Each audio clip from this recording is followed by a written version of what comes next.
প্রিয় ক্যাম্পাস ঢাকা বিশ্ববিদ্যালয় প্রাঙ্গণেই চিরনিদ্রায় শায়িত হলেন জুলাই আন্দোলনের অন্যতম সম্মুখ সারির যোদ্ধা এবং ইনকিলাব মঞ্চের মুখপাত্র শহীদ শরীফ ওসমান হাদী।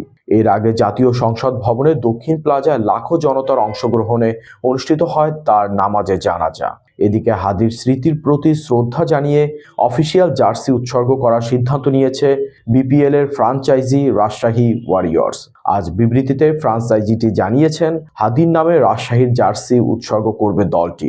একই সঙ্গে জার্সি উন্মোচন অনুষ্ঠান না করার সিদ্ধান্ত নেওয়া হয়েছে। বিবৃতিতে বলা হয়েছে, প্রিয় সমর্থকবৃন্দ, ক্ষণজন্ম ওয়ারিয়র্স শহীদ শরীফ ওসমান হাদীর নামে জার্সি উৎসর্গ করে জার্সি উন্মোচনা অনুষ্ঠান না করার সিদ্ধান্ত নিয়েছে রাজশাহী ওয়ারিয়র্স।